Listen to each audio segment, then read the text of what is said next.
Magandang araw po sa inyong lahat mga kababayan at welcome back dito po sa PNR at ito nga mga kababayan, Escudero, Ibinulgar, Expert Palpak. Nako yan po mga karibin natin ang ating alamin at bibigyan ng reaksyon sa video ito. Pero bago po natin simulan yan mga kababayan, palike naman po ng video ito, malaking tulong po yan. Maraming salamat po at ito nga mga kababayan.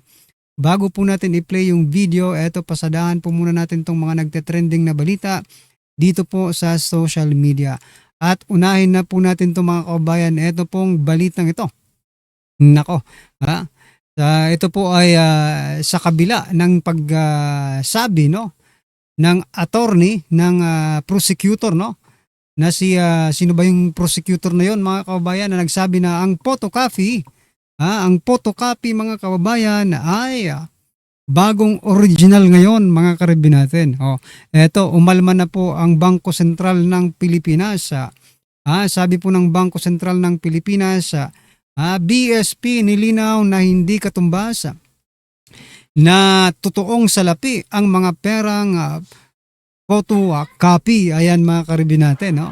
Kasi ikaw, attorney, ikaw ang nagpasimuno nito si attorney sino yun? Ligayon? Libayon? Hindi. Si attorney, sino bang hinayupak na ina? Tingnan niya natin dito kung nabanggit ba dito si attorney. Walang nabanggit na attorney dito mga kababayan. Pero, ito, isang pahayag ng isang prosecutor. Ayan, nakalimutan lang po natin yung pangalan ng hinayupak na prosecutor na yan na nagpasimuno. Na nagsasabi na ang photocopy daw ay bagong original copy na mga kababayan. Aray ko po. Anyway, yan po ang sabi ng BSP mga kababayan. Baka kasi kumalat yung mga peking pera mga karibin natin at sabihin ng ating mga kababayan, sabi kasi ng prosecutor doon sa impeachment ni BP Sara, ito ay ang bagong original. Ito. Di ba? Nandamay ka pang hinayupak ka. Sabi po ng ating mga kabayan dyan, sabi po ni Tibay Jumela, hindi pwede, sabi ni attorney, pwede daw. Nagbabalak na sana ako. Aray ko po, marami na ang na-impluensyahan. Itanong nyo kay attorney Ligutan. Ayan, si attorney Ligutan mga kababayan. Ligutan pala ang apelyido niya. Photocopy now is considered an original. Aray ko po. Sabi naman po ni Joseph, paano yan? May 1 milyon na akong pinapotocopy. Sayang naman, papagawa ko sana ng bahay. Ayan mga karabin natin, sana ganun lang kadali, Sana ganun lang kadali, attorney Ligutan, yung pinagsasasabi mo. Alright, ano po ang masasabi dyan mga kababayan? Just comment down below at eto nga mga kababayan. Pasadahan din po natin itong si President Bongbong Marcos Jr. Eto ang balita, busy ang Pangulo. Ayan, Sabi dito, busy ang Pangulo, Sabi dito sa balita, ang Pangulo po ay halos araw-araw umiikot sa lahat ng sulok ng Pilipinas. Aray ko po, parang nagbabakasyon lang ang ating presidente. Sabi po dito, busy si BBM. Ibinahagi ni PCO Jose Claire Castro na halos araw-araw na umiikot sa bansa si Pangulong Ferdinand Marcos Jr. upang personal na maihatid ang tulong ng pamahalaan sa mga Pilipino. Alin tulong ba? Yung sa presscon niya, yung feeding program mga kababayan? Yun ba yung iniikot ngayon ni President Bongbong Marcos Jr.? Nagtatanong lang po tayo mga karibin natin. Ito po, sabi po dito, dahil sa sunod-sunod mga schedule ng Pangulo sa pagbibigay ng tulong sa mga Pilipino, itinalaga nito si dating DILG Secretary Benjamin Abalos Jr. bilang Cabinet Secretary upang kumatawan sa mga lugar na hindi nito agad mapupuntahan. Kaya pala nagbalik si Benjamin Abalos mga kababayan. Anong sekretary kaya ito? Sekretary ba ni Gadon? Dapat si Gadon ang kasama mo para hindi na babayad pa yung taong bayan sa bagong sekretary mo, di ba? Si Gadon, Secretary on Poverty Alleviation, di ba? Dapat si Gadon po ang isinasama nyo or si Gadon ang pinapupunta nyo sa mga liblib na lugar na hindi nyo na mapuntahan, di ba? Useless talaga si Gadon. Magaling lang si ganun tumahol mga kababayan, di ba? Pero pagdating po sa trabaho, wala tayong nakikitang trabaho ni ganun, no? Paminsan-minsan lang po natin marinig. Kung maririnig man natin ay paninira pa sa Duterte mga kababayan. Yan ba ang binabayaran natin kay ganun? Abay tanggalin nyo na po si ganun kung hindi naman nagtatrabaho yan, Mr. President, di ba? O, kung si Abalos na lang kaya ang gawin mong secretary ng poverty alleviation, no? Baka sakali lang naman na magtrabaho si Abalos. O yan mga kababayan, ano po ang masasabi niyo dyan? Ito po ang naging komento ng ating mga kababayan patungkol dyan. Sabi po niya Manang Clara, kawawa ka naman kamango na lang nimo. Anong kamango? Para may masabi sa SONA dahil wala naman siyang nagawang matino sa isang taon, correct, di ba? Yung sabi ko nga last vlog natin, di ba? Na yung pagkakaso doon po sa mga contractors ay isasali daw sa SONA. Ayon po yan kay Ombudsman Remulla, di ba? May achievement na si PBBM, mayroon na po siyang ipagmamalaki. 5 contractor daw ang kakasuhan. Hindi ko alam kung for the show lang ba ito kasi ang tagal-tagal na, bakit ngayon lang kung kailan parating na yung SONA mga kababayan, di ba? Eto pa mga karibin natin, sa ibang balita naman po, sinubpi na si Zulaika Lopez. Eto po mga kababayan, matatandaan po natin, ito po yung kinontempt nila. Si Attorney Zulaika Lopez, subpina para kay Zulaika Lopez na ipadala na at natanggap na ng OBP. Ayan mga kababayan, gaganti. Kung ako dito kay attorney, gaganti ako dito gaganti ako dito sa prosecutor na ito. Mga prosecutor na galing po ng House of Representatives. Bakit? Grabe yung ginawa nila dito mga kababayan. Iba kung maaalala nyo, kinulong nila ito. O hindi pinagamit ng cellphone, wala pang tubig, na brown out din mga kababayan tulad ni Senator Marcoleta. Yun po ang ginawa nila dito kay Attorney Zulaika Lopez mga kababayan, kung matatandaan po ninyo. Ngayon ay gagawin po siyang witness. At pinadalhan na po ng subpina para sa Lunes yata ito or mga kababayan, no? Correct me if I'm wrong sa date mga karibin natin, pero attend po si Attorney Zulaika Lopez. Ayan mga kababayan. At ito last po natin pag-usapan tapos i-play na po natin yung video. Ito pong si Abalos. Nako, kaya naman pala na-hire itong si Abalos mga kababayan ay dahil siya po ang gagawin na tagahalili ng presidente sa mga malalayong lugar mga karibin natin na pinupuntahan ng Pangulo. Aba, ano ito? Siya po ang magiging little president. Ano palang ginagawa ni Recto, di ba? Diba si Recto po ang executive secretary mga kababayan. Ngayon may secretary na bagong secretary. Bagong pasasahurin ng taong bayan na naman ito. Ang pagbabalik ni Benjamin Benjamin Abalos. Ayan mga kababayan. Ang pagbabalik ni ano ba matawag? Kasi parehas po silang ngiwi-ngiwi. Minsan, di ba? Nangingiwi rin itong si Abalos Ang pagbabalik ng Banganga. Ayan mga karibin natin. Ano pong masasabi niyo dyan? Just comment down below mga karibin natin. At eto, pasadahan na po natin yung video mga kababayan.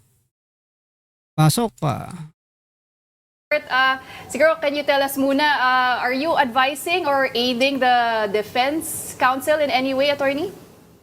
Ako nahihiya lang doon. Doon ako pinaupo doon sa lugar na yun. Nag-iisa lang ako doon. Buti biglang may dumating pang isa. Anyway, alam po ninyo, I thought I was watching an impeachment trial. Yung pala, ang pinapanood ko pala ay propaganda proceeding. Sapagkat, Propaganda itong presiding proceedings. officer, lumabas na ang kulay niya. Can you imagine, hinayaan niya ang abogado ng prosecution na magtalumpati ron, magpropaganda ron laban sa respondent. At pagkatapos sabihin niya, dahil inobjekan siya, tama yung objection ng depensa. Teka muna, wala yata sa regla yung ginagawa niya. Dapat magpresenta siya through the witness. Pero ang sabi ng presiding officer, hindi, tuloy natin. pakinggan muna natin saka ako mag-rule. Can you imagine that kind of ruling? Naku. Makikinig daw muna siya. Meanwhile, ang buong bansa nakinig na. Tapos mag-ruling siya na i-strike out. Di narinig na lahat. Kaya Oo. ang nangyari, Akala natin okay yung ginawa ni Cheese, pero dito sa mga eksperto, mali na pala yun, okay? dahil may pumuna sa kanya, ano sabi niya? Since narinig na natin, bigyan na rin natin ng pagkakataon yung kabila. Ayun, naging propaganda ang labanan. Yeah. Well, attorney, yesterday, the other day naman, parang he was also like that with the defense, di ba? Parang pinagbigyan din naman niya yung defense. Hindi, pinagbigyan. Wala namang siya. In fact, palagi niya nga ino-overrule ng depensa eh. Ang problema nga, pag nag-ruling siya, halimbawa, sabi niya, may nag-object. O sige, pakinggan ko muna. Paano nagsimula na yung propaganda, nagtalumpati na siya ron. Nagtalumpati, okay. Saka ka lang mag-rule. Mali lahat yun. Ang problema kasi nga, di ba pinalitan niya si Gatchalian. Kasi sa ilalim ng batas talagang dapat Senate President. Senador Gatchalian. Sinasabi nila wala naman daw sinasabi sa ligang batas. Maliwanag ang sabi ng sa ligang batas. Sino ba ang impeachment court? Ang Senado. Sino ba ang presiding officer ng Senado? O ito yung Senate President. So, naglagay ngayon ng mga framers of the Constitution, yan ang presiding officer, impeachment court. Pero pag ang presidente ang nililitis, kailangan Chief Justice. Madali sabi, the general rule is that the Senate President will sit as presiding officer in all impeachment cases except only when the President is on trial. Yan ang maliwanag nga. Bakit pinalitan? Kung natatandaan nyo, ilang araw na sinasabi ni Senador Gatchalian na magpipreside siya, pinagandaan niya, pinag-aaralan niya, Bigla lang sa flag ceremony. Tapos bigla, a few hours later, biglang nabaliktad. Bakit? Kasi hindi nila makokontrol si Gatchalian. Independent-minded to eh. So pinilit nila yung isa na, di ba? Nagbumaliktad na nga ito eh. Kahit makikita natin sa mga galaw niya ngayon, May kaya basihan pala. din, di ba?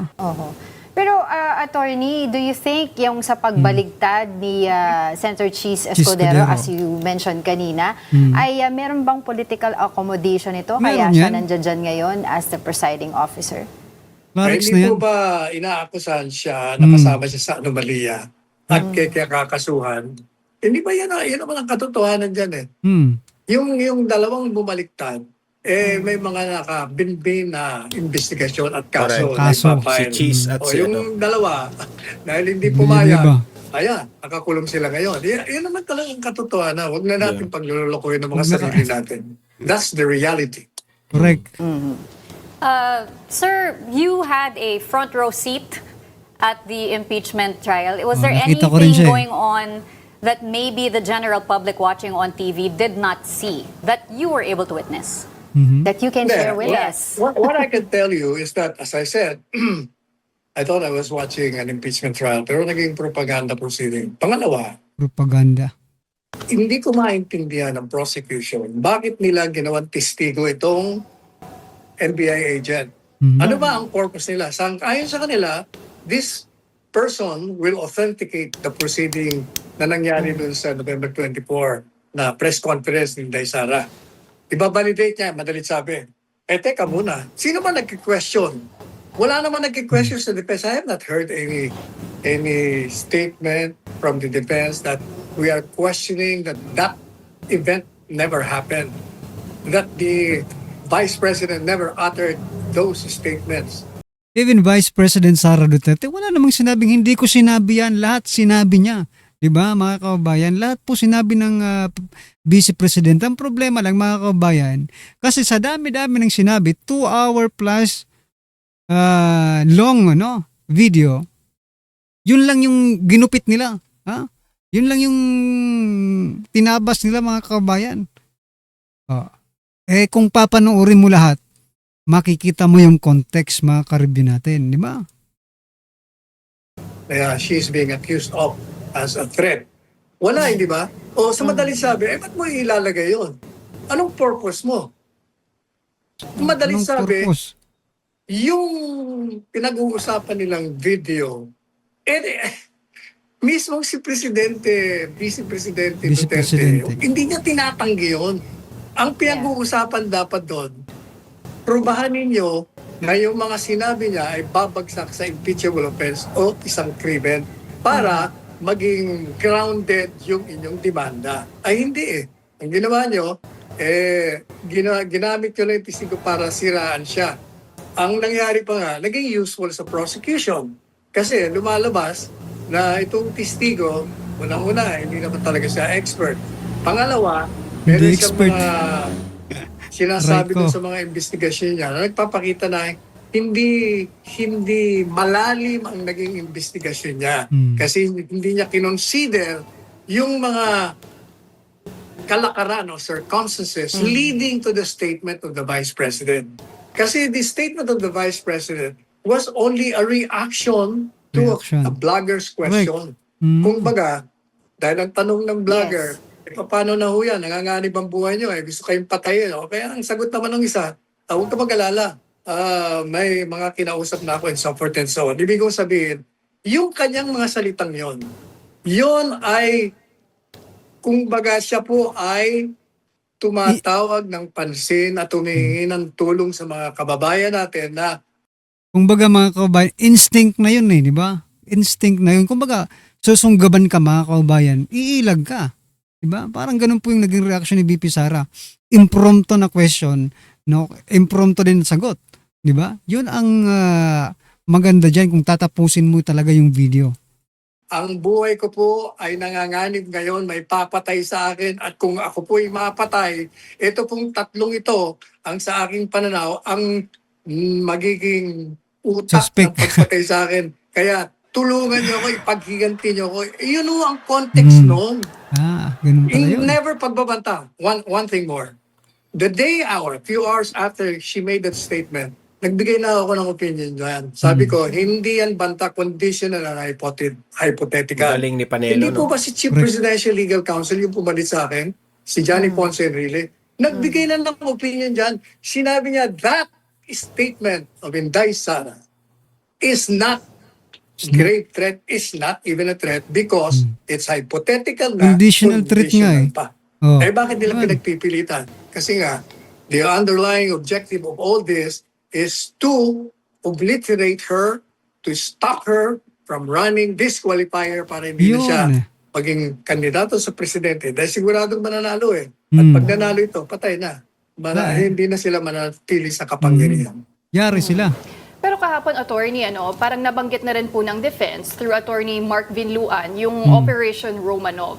Yan Operation yung Romanov. sinasabing alleged plot din para patayin ang Vice President na si Sara Duterte. Sa tingin niyo po ba dapat ang defense ay magpakita din ng evidence para po dyan?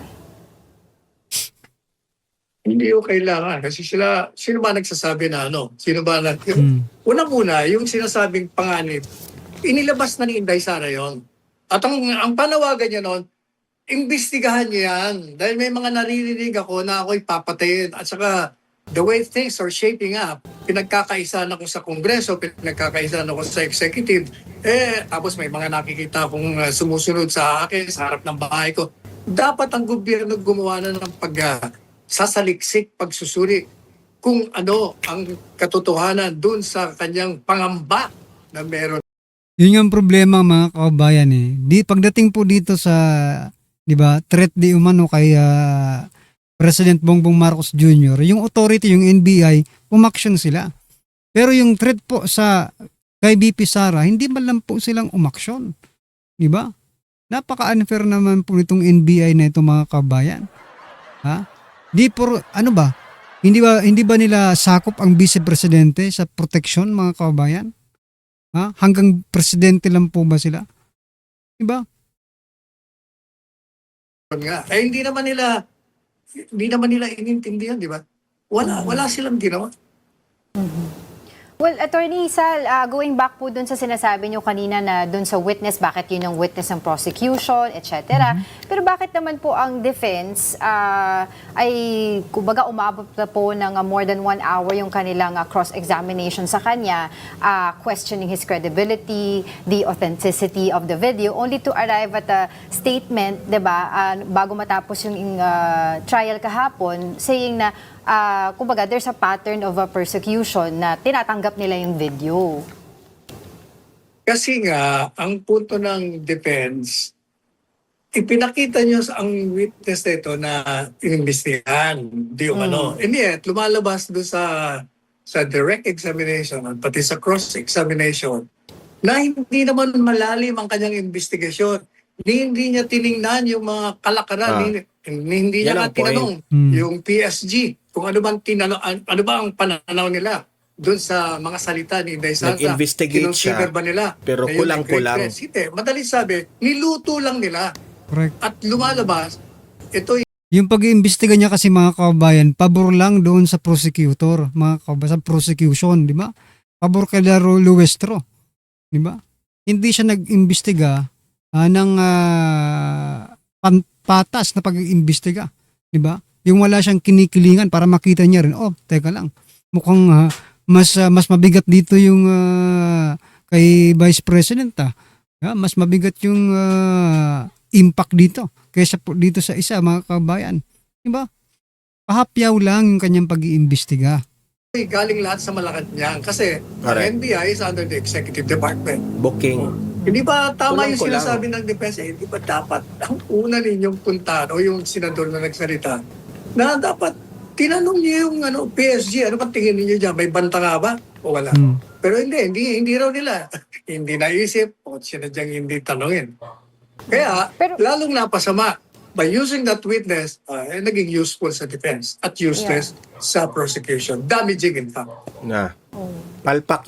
Di ba mga kabayan, na ano niyo po ba, naalala niyo po ba na tinanggalan nga si BP ng ng security, di ba? Naalala niyo yun mga karibin natin na tinanggalan po siya ng security? Key witness. Speaking of Malacanang, Attorney, can we get your thoughts on Malacanang's reactions that they mentioned that it's better for the Vice President to face the allegations personally rather than rely on the legal team to Ayan na address naman. technicalities? Just your thoughts, sir. Unang-una, hindi naman kasi abogado yan si Presidente Marcos Jr. Yung iba ng mga abogado na following the same line, kasi nga gusto nilang ipahiya itong si Presidente. They're forgetting that under the Constitution, the presumption of innocence applies to all accused and respondents in an impeachment trial. The burden of proof lies with the prosecution. Kaya dapat sila ang nagpupruba. Ang respondent o akusado need not present any evidence at all kasi nga pinagpapalagay na inosente siya. Kaya hindi dapat talaga pumunta siya roon. Lalong-lalo pa nga, sinasabi ng mga abogado niya, teka muna, wala kaming nakikitang legal basis ng pagdemanda nyo. Wala kami nakikitang ebidensya. Nangyayari nga sa inyo, nag-fishing expedition sa kayo Correct. sa Committee on Justice. O kagaya niyan. Yun nga example ko. Itong testigo ng NBI kahapon, ano ba ang gusto niyang ikumpirma na nagkaroon ng press conference? Wala naman nagki-question nun di ba? Right. Madali sabi, wala kayong ebidensya. Kaya kung sino-sino na lang ang nilalagay nyo at ginagamit nyo. Kaya ng paggamit nung nagpupropagandang abogado ng prosecution. Apparently, ngayon lang siya napunta sa telebisyon. Kaya katakot-takot na talumpati ang ginagawa niya, takot-takot na objection kahit walang basis, para lang yung camera nakapokus sa kanya. Yeah. Ito naman presiding officer, nag-aabogado na rin sa prosecution. Dapat kasi dyan, pag ikaw ay presiding officer, dapat hindi ka papayag. Another thing, buti naalala ko. Alam po ba ninyo, na mali ang ruling ng presiding officer. Sinasabi niya na dapat daw mga senador huwag magtatanong na maaaring matingnan whether pro or against ang kanilang mga tanong. Mali! Pangalawa, nililimitahan ang pagtatanong ng mga judges, senador. Mali pa Hindi yun. po pwede yun. Ito po ay isang hukom na ang binubuo ng 24 senador. Mhm. Ang Supreme Court, 15 ang miyembro. Ang Sandigan Bayan ng Division nila 3. Kayo ba nakakita na nililimitahan ang isang justice ang pagtatanong? Umaabot pa nga ng 30 minutes yan Madali sabi, huwag mong pigilan, huwag mong pagbawalan ang mga judges kasi dapat itanong nyo na ang lahat ng tanong nyo. It Alright. doesn't matter whether sa tingin mo kumakampi or kumakalaban sa kabila. Ang mahalaga yung Makikita tanong rin naman at yung taong bayan, sagot eh. para makita ng taong bayan. Oh, At yun. yung mga nagtatanong din mismo kung ano isasagot ng testigo. Kaya sabi ko nga po, ang suggestion ko kay Senate President, you have to change the rules. Bakit kayo pumapayag? Mga judge kayo eh. Kailangan bigyan kayo ng laya. Pareho na sa Supreme Court, sa Sandigan Bayan. O yan ang mga nakita kong kamalian ng impeachment trial. Attorney, pagdating naman dun sa absence ni Vice President Sara Duterte sa kanyang sariling trial, yan po ay binabatikos ng ilang mga critics, ng mga Hayaan niyo sila. analysts, na it shows na Hayaan niyo hindi niya sila. sineseryoso itong impeachment trial. And they've also pointed out na kahit ang defense team ng Vice President, walang categorical denial or even saying na siya ay inosente dito sa mga allegations na kanyang kinahaharap. Ano pong masasabi niyo po doon? Ay, ano ba bang gusto nila? Ano sinasabi nila? Hindi sila seryoso.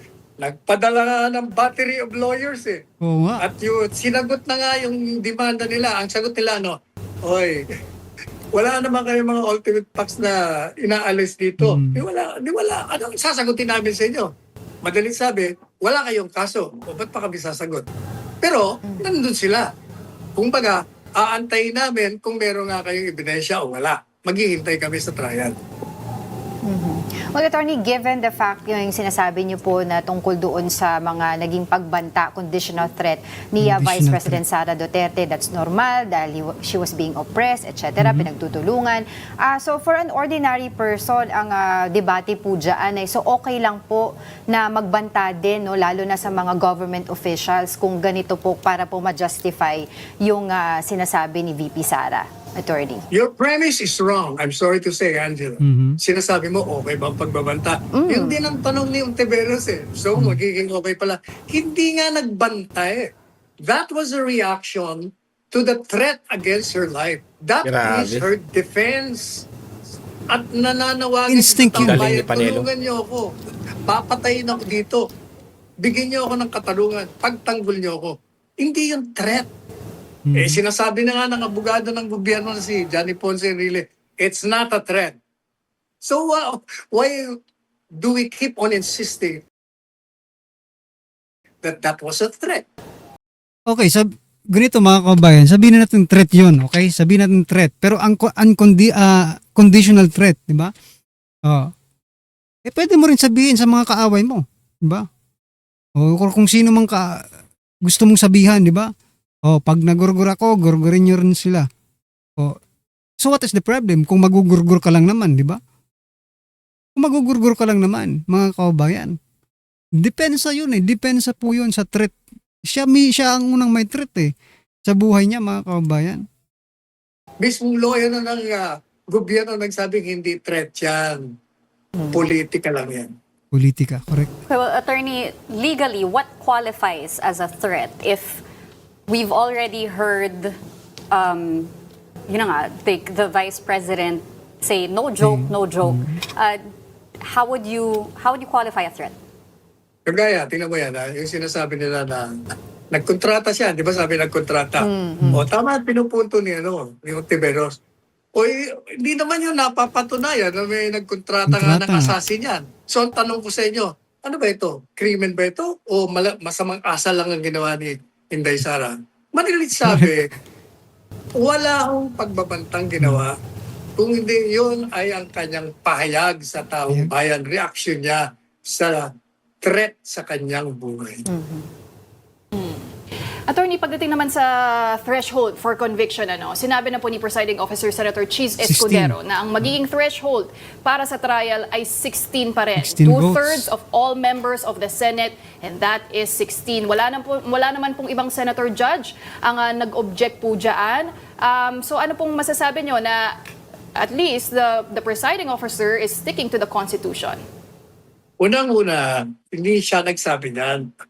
Ang nagsasabi ng 16 ay ang Konstitusyon. Konstitusyon. Matagal na Okay. ako nating sinasabi yan noong pa na yung 24 ang magiging basis kasi tatlong kalakaran lamang ang pwedeng gamitin para i-reduce mo yung 24. Either ikaw ay namatay, ikaw ay tinanggal, in-expel, or ikaw ay nag-resign. Otherwise, palaging 24 yan. At hindi rin totoo yung, kasi parang nasabi mo kanina na walang kumontra. Meron! Kumukontra si Lacson. Talagang pasawa yan eh. Sinasabi niya na yung 16, open pa Opinion yun. lang ba yun? Questionable pa yun. Opo. Kasi gusto nga nila, pababaan nyo. Kasi nahihirapan sila dun sa 16 na conviction. Kaya Kasi gusto gusto- nila, ibaba yung Kasi gusto lang i-convict nga si VP Sara, mga kabayan, no? I-convict talaga nila. Si Lacson nga, ba, napatanong si Lacson, mga kabayan. Ano ba yan? Opinion ba yan kung ruling na yan? Di ba? Kasi natataasan nga sila sa 16 votes. Dahil 13 lang sila, mga kabayan, di ba? 13 lang po sila. Ngayon, kailangan pa po nila ng 3. So sa palagay niyo po ba may lilipat pang 3? Tapos ganyan pa po yung sitwasyon. Yung mga witness nila parang hindi naman mga credible, mga kababayan. Yeah? Anyway, ano po ang masasabi niyo dyan, mga karibin natin? Just comment down below. At syempre, huwag pong kalimutang i-like ang video ito. Malaking tulong po yan. Maraming salamat po.